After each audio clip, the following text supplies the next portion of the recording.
Hola, soy Lore Tritón. Estás en Conversaciones Rockeras. Aquí hablamos de rock de forma diferente.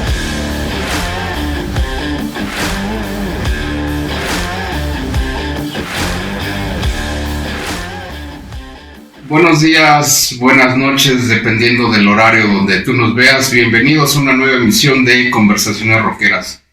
Pues hoy tenemos un gran invitado, a mi querido amigo Antonio Fernández, hasta que se me hizo volverlo a tener aquí de invitado después del programa que hicimos de Speak of the Devil de Ozzy Osbourne. Ya llovió, yo creo que ya vamos para 2 años tal vez que no venía a tu casa. Bienvenido. Pues gracias por recibirnos, Toño. Aprovechando que son horas sin frío todavía. Claro, hoy pues hoy es un buen pretexto para reunirnos. Lamentablemente falleció el 20 de enero John Sykes a los 65 años de edad. Y bueno, pues es importante hablar de este disco que tú conoces muy bien, de toda la historia que hay. Hay que decir quién fue John Sykes, qué aportó a la música. ¿Tú qué nos puedes decir de él? Pues nada, digo, en realidad hay muchas historias, hay muchos, ¿cómo decirlo? Hasta leyendas, ¿no? Muchas cosas que no se pueden comprobar, que nadie tiene la certeza de qué fue lo que pasó, que sí pasó, que no pasó.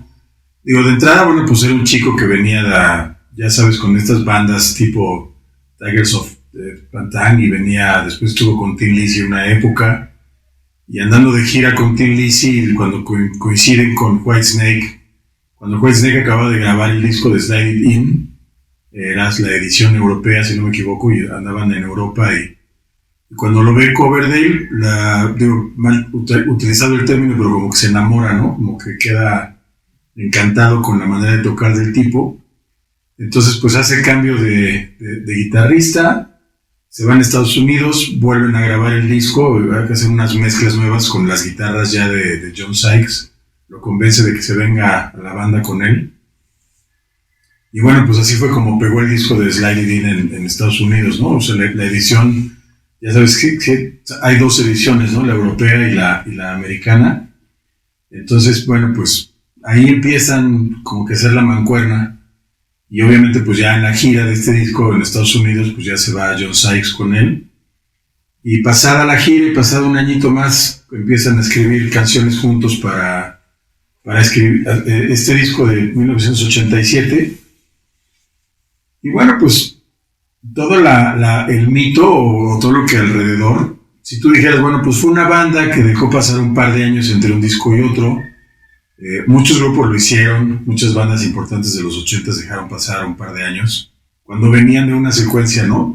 ¿Cuántos grupos siempre era un disco al año? De hecho, el propio Whitesnake así lo hizo, ¿no?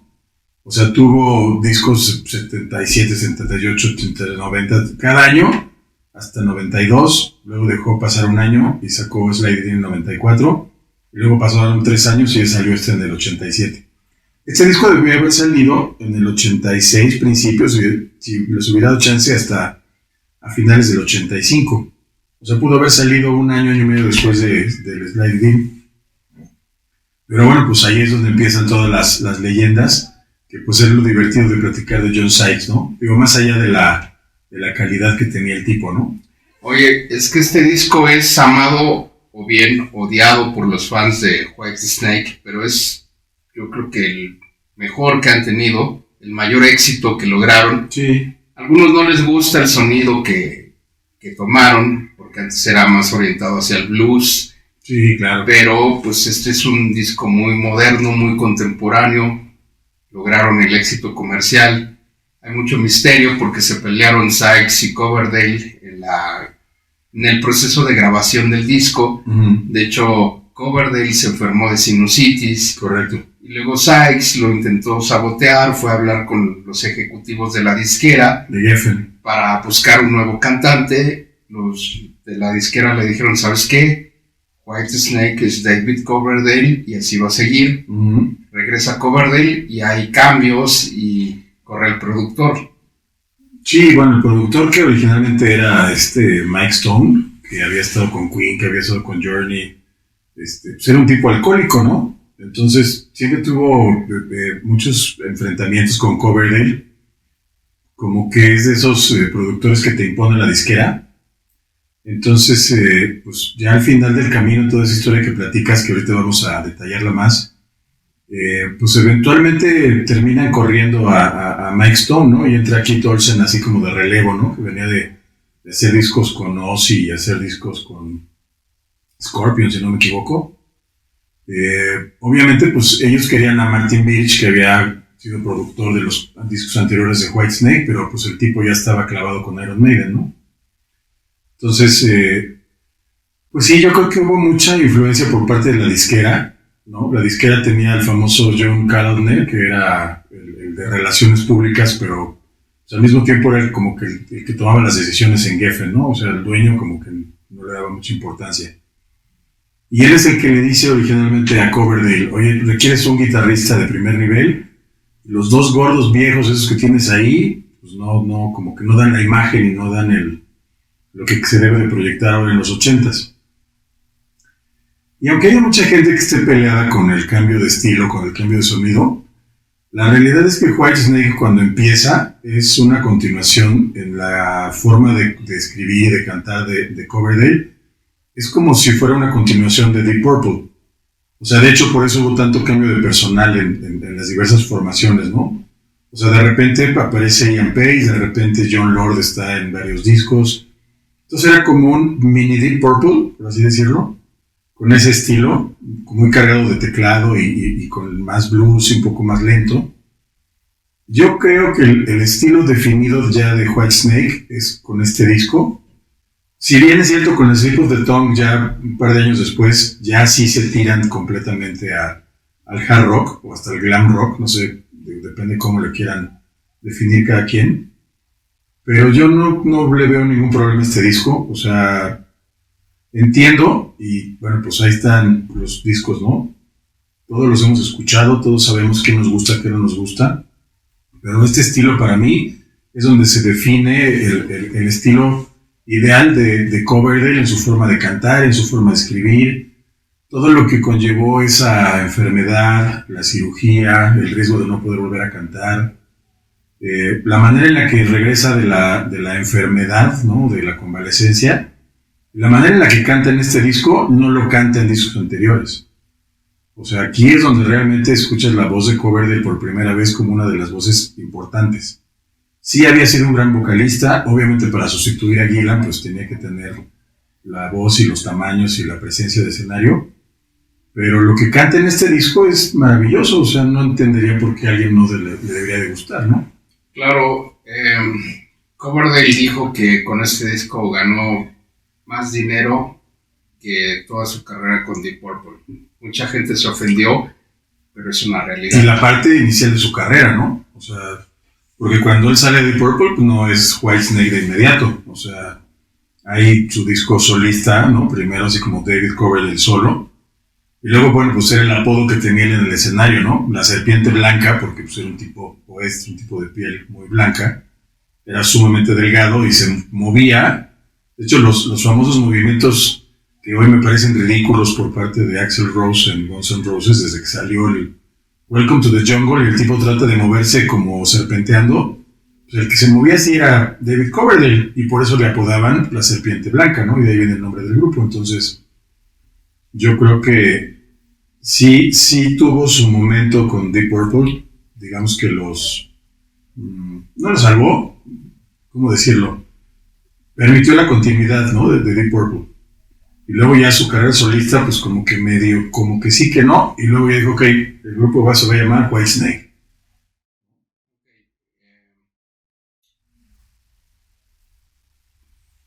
Platícanos un poco más del video que todos conocemos de Still of the Night de 1987, porque ahí hay un detalle muy curioso que algunos de ustedes deben de saber.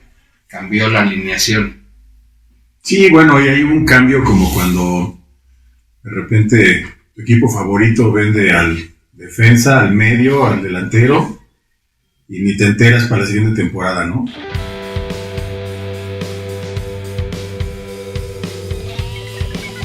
Bueno, Toño, platícanos los cambios que hubo para el video de Still of the Night, que todo el mundo lo ubica muy bien, pero ahí ya se cambió por completo la alineación. Ya no eran los mismos que habían participado en las grabaciones del disco. Obviamente vino el descontento de David Coverdale con John Sykes y de repente tiene un supergrupo y hace ese video. Pues es que mira, la historia de cambios de Whitesnake es similar a la de Deep Purple, ¿no? O sea, de verdad hay cada sorpresa. O sea, por ejemplo, cuando termina la gira de Slide It In, todavía estaba como baterista Cozy Powell. Viene el cambio de guitarrista, llega John Sykes, se termina yendo Cozy Powell, tienen que audicionar baterista, llega Ashley Dunbar, que venía de Journey, de Frank Zappa, de Bowie. Llega un momento donde las tensiones se vuelven tan insoportables en la grabación del disco, y todo obviamente originado por este tema de la enfermedad de la garganta de Coverdale, y cómo se empieza todo el proceso de escribir canciones en Francia, terminan empezando a grabar en Canadá, de Canadá se pasan a las Bahamas porque a ver si con eso ya no se enferma tanto de la garganta, lo tienen que operar. Entonces se crea tal tensión entre todos, y obviamente pues los demás, no sé, el bajista, el baterista, así como que bueno, pues ¿cuándo va a salir el disco? ¿Cuándo vamos a salir de gira? ¿Cuándo vamos a promocionar todo este trabajo que estamos haciendo? Y cuando viene la gran pelea entre John Sykes y Coverdale, pues ya no está Ashley Dunbar, ya requieren un baterista para hacer la gira, ya no está Neil Murray de bajista, ya no está, ya se peleó con John Sykes. Entonces de repente se arma como de los primeros Dream Team, ¿no? O sea, se trae a Tommy Aldrich de baterista, se trae a Rudy Sarzo de bajista, se trae a Adrian Vandenberg, se jalan a Vivian Campbell, que había salido poco tiempo antes de Dio, y es la alineación con la que salen de gira, ¿no? Entonces, también empieza, fíjate, otro pleito, chisme, historia, no sé cómo decirlo. No se llevaban bien Vivian Campbell y Adrian Vandenberg, pero como Adrian Vandenberg llevaba más tiempo de amistad y de relación con Coverdale, el propio Vandenberg quiere ser el único guitarrista, o el guitarrista líder de Whitesnake, y ya estaba el rumor de que andaban buscando a Steve Vai desde entonces. Entonces Vivian Campbell se va, y se hace todo un lío, pero alcanzan a grabar los videos promocionales. Still of the Night, Crying in the Rain, Is This Love. Que los videos también son parte de lo que hace que el disco se conociera en todo el mundo. Y todos sabíamos o conocíamos, y nos había gustado en su momento, la chica de la portada del disco debut de Rat. Era una modelo que se llamaba Toni Kitain, que era muy famosa, además de por lo guapa que era la novia de Robin Crosby, el guitarrista de Rat, que también murió. Entonces de repente la agarran de modelo y la gente se vuelve loca de estar viendo la interacción y la tensión sexosa, ¿no?, entre Coverdale y la modelo del video, y le cantan en el coche y salen en todos los videos abrazándose, y hasta que eventualmente terminan casados, ¿no?, en la vida real. Les dio el gusto un año y ahí nos vemos, ¿no? Sí, hace poco falleció ella. Sí, también falleció. Entonces, pues la realidad es que el disco tuvo una gran alineación para salir de gira, la que sale en los videos, y bueno, pues eso les alcanzó todavía, ¿no?, para sacar el siguiente edición, que también fue muy famoso, pero no es el tema de hoy. Oye, Toño, platícale a la gente en esta edición remasterizada que tú tienes, ¿qué es lo que trae de material adicional, de bonus track? ¿Qué pueden encontrar en este tipo de ediciones? Fíjate que no es la primera, o sea, primero salió una edición de aniversario cuando fue el 20 aniversario. Esta ya es la del 30 aniversario. Coverdale, desde que se empezó su retiro involuntario, porque también ya la voz no le da. Hay otras anécdotas muy buenas de haberlo visto en concierto y él reconocer que está utilizando pistas. Pero bueno, este en particular, si tú le das aquí la vuelta, viene obviamente en el disco 1 pues vienen las canciones originales, ¿no? O sea, digamos, no le mueve mucho. Pero en el disco 2, obviamente pone los remixes que hemos escuchado en las ediciones de Grandes Éxitos 2, 3, 4.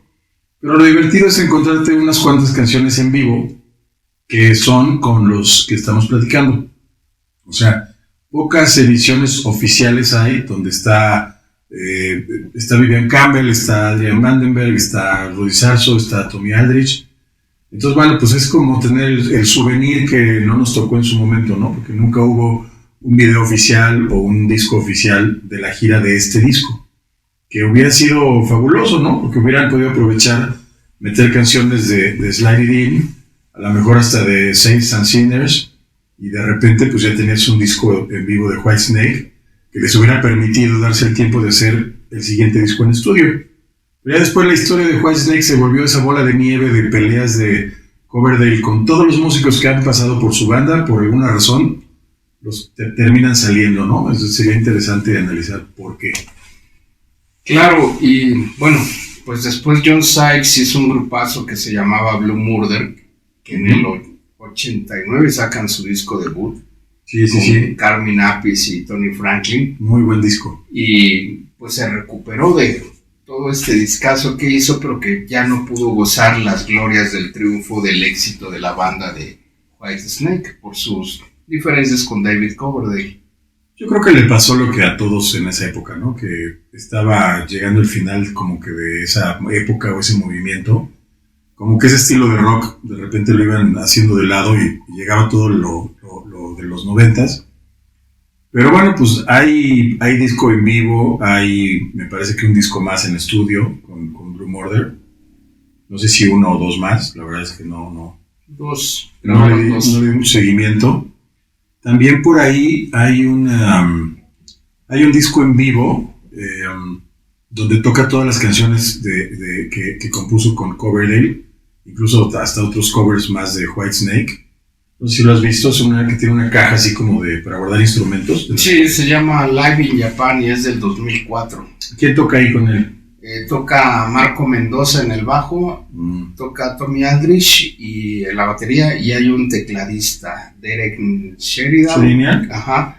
Y es muy bueno, está grabado en Japón, toca canciones de este disco de Whitesnake, también algunas de Tin Lizzy y pues también de Blue Murder. ¿Y quién canta? Él. Él canta. Sí. ¿Alguna vez hizo él algo con John Lande? Que ahorita recuerde, no. Trabajó en algún proyecto con Mike Portnoy, pero no cuajó eso finalmente. Por ahí sé que hay un disco de tributo o de covers de Whitesnake donde canta John Lande.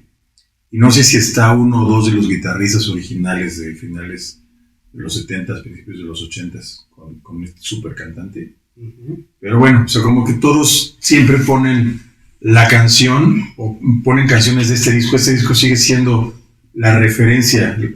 A muchos no les gusta, como dices tú, pero... Pues sí. Bueno, pues, Toño, pues no queda otra más que brindar por John Sykes, por su memoria. Por el discazo, ¿no? Que en paz descanse, un gran músico. Y pues ya lo saben, escuchen rock en el formato que sea y nos saludamos en la próxima emisión de Conversaciones Rockeras. Hasta luego, gracias. Salud por John Sykes. Gracias por la invitación. Gracias.